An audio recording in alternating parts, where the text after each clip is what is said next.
Siap-siap penerima Bansos PKH lebih dari 5 tahun akan dialihkan ke program pemberdayaan, bukan Bansos lagi.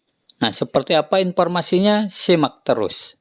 Tapi bantuan sosial itu ada batasnya supaya setiap kurun waktu tertentu keluarga ini meningkat. Setiap 5 tahun dievaluasi mana yang harus tetap mendapatkan bantuan, mana yang sudah harus naik, jelas ya.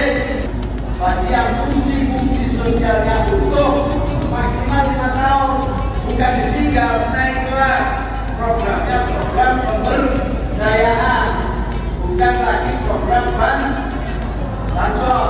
Supaya pendampingnya juga punya target, pendampingnya punya target, KPM-nya yang mendampingi juga punya target, pemerintah juga punya target, dan target-target itu semua harus bisa dicapai secara bersama-sama. Sanggup? Nah, seperti juga yang dikutip dari akun resminya Kementerian Sosial Republik Indonesia ya, teman-teman.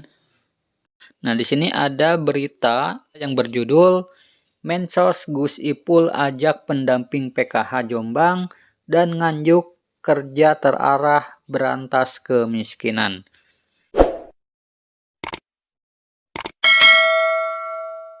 Nah, Menteri Sosial Saifullah Yusuf atau Gus Ipul bersama Wakil Menteri Sosial Agus Jabo Priyono menghadiri dialog dengan pilar-pilar sosial di Pendopo Bupati Jombang pada hari Minggu tanggal 10 Maret 2025 kemarin. Nah, dalam pertemuan ini Gus Ipul mengajak 452 pilar sosial dari Nganjuk dan Jombang untuk menyamakan visi dan strategi dalam upaya pemberantasan kemiskinan ekstrim hingga 0% sesuai arahan Presiden Prabowo Subianto. Kami ajak mereka mengambil peran yang signifikan dalam rangka menjalankan tugas masing-masing sesuai arahan Presiden. Jadi tidak maunya sendiri-sendiri, maunya Presiden terarah, terpadu, dan berkelanjutan, kata Gus Ipul usai pertemuan. Ia menekankan pencapaian target pengentasan kemiskinan. Ia menekankan pencapaian target pengentasan kemiskinan memerlukan kerja keras dan keterpaduan antar kementerian, pemerintah daerah, dan pendamping sosial. Semua pihak harus bersinergi agar kebijakan pemberantasan kemiskinan optimal. Nah, salah satu strategi utama yang ditekankan adalah graduasi keluarga penerima manfaat atau KPM PKH atau KPM Program Keluarga Harapan. Gus Ipul memberikan target setiap pendamping PKH mampu menggraduasi 10 KPM tiap tahun, sehingga mereka tidak selamanya bergantung pada bantuan sosial, tetapi bisa mandiri secara ekonomi. Nah, jadi para KPM PKH harap tahu ya teman-teman informasi ini. Nah, para pendamping PKH oleh Kemensos ditargetkan menggraduasi 10 KPM tiap tahunnya. Jadi bisa saja kalian masuk ke dalam digraduasi nantinya ya teman-teman. Minimal itu 10 dan yang direncanakan pemberdayaannya bukan yang meninggal. Siap ya, kata Gus Ipul kepada para pendamping PKH. Pendamping PKH juga diminta memahami profil KPM secara mendalam agar bisa memberikan intervensi yang tepat. Ia menegaskan KPM tidak boleh menerima bansos lebih dari 5 tahun tanpa evaluasi. Harus dievaluasi kalau lebih dari 5 tahun. Harusnya sudah pindah ke program pemberdayaan. Bantuannya modal usaha, pelatihan, bantuannya pemberdayaan, katanya. Nah, jadi untuk KPM yang lebih dari 5 tahun, itu akan dievaluasi ya teman-teman. Nah, jadi harusnya sudah pindah program ya teman-teman ke program pemberdayaan. Jadi tidak boleh menerima bantuan sosial lebih dari 5 tahun ya teman-teman. Nah, jadi bisa saja nanti kalian akan diarahkan ke program pemberdayaan atau usaha ya teman-teman. Nah, Wakil Menteri Sosial Agus Jabo Priyono menambahkan, para pendamping merupakan garda terdepan dalam pemberantasan kemiskinan. Ibu-ibu, bapak-bapak, inilah yang menjadi ujung tombak yang akan menggraduasi orang miskin ini menjadi orang yang berdaya dan mandiri, katanya. Nah, jadi nantinya akan diberdayakan ya teman-teman supaya tidak bergantung pada bantuan sosial dan hidupnya bisa mandiri atau usaha. Kementerian Sosial telah menyalurkan bantuan sosial senilai 420 miliar di Kabupaten Jombang untuk 116.000 keluarga penerima manfaat atau KPM. Bantuan PKH sebesar 141 miliar dan bantuan sembako 258 miliar menjadi salah satu bansos dengan nilai tertinggi. Maka peran 155 pendamping PKH di Jombang menjadi kunci dalam optimalisasi program pemberdayaan hingga graduasi.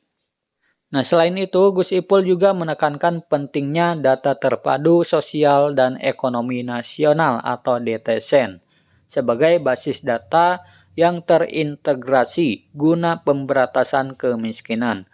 Data ini menjadi acuan bagi semua instansi termasuk pemerintah daerah dalam menyalurkan bantuan sosial dan merancang program pemberdayaan yang lebih efektif.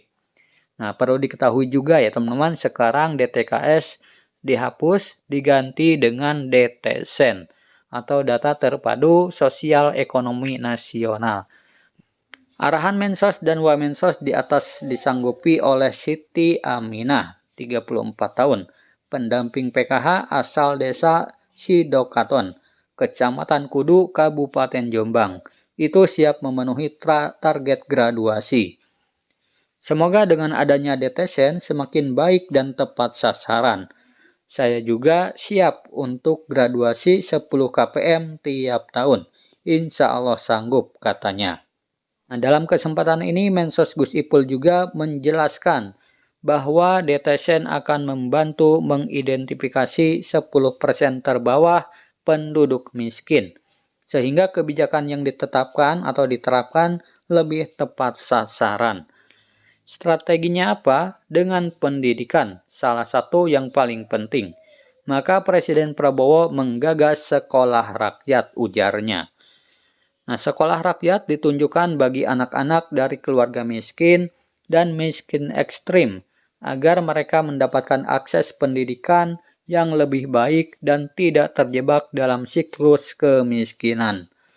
Nah, jadi target untuk siswa-siswa yang masuk dalam sekolah rakyat adalah untuk keluarga miskin dan miskin ekstrim ya teman-teman. Nanti teman-teman pendamping saya minta mendata putra-putri dari keluarga miskin ekstrim untuk bisa disekolahkan di sekolah rakyat yang insya Allah akan dibangun di setiap kabupaten atau kota di seluruh Indonesia, kata Gus Ipul. Nah, program ini merupakan bentuk nyata komitmen Presiden Prabowo untuk memuliakan wong cilik, memastikan mereka memiliki akses pendidikan berkualitas, dan mendorong kebangkitan menuju Indonesia Emas 2045. Nah, jadi pada intinya untuk KPM PKH akan ada evaluasi ya teman-teman, untuk KPM yang sudah menerima bantuan sosial lebih dari 5 tahun. Nah, jadi tidak boleh bergantung pada bantuan sosial ya teman-teman. Nah, jadi itu ya teman-teman informasi penting untuk para KPM PKH yang sudah lebih dari 5 tahun menerima bansos. Jadi jangan heran ya teman-teman jika nanti digraduasi atau dialihkan ke program pemberdayaan. Nah, semoga video ini bermanfaat. Sampai jumpa di video selanjutnya. Wassalamualaikum warahmatullahi wabarakatuh.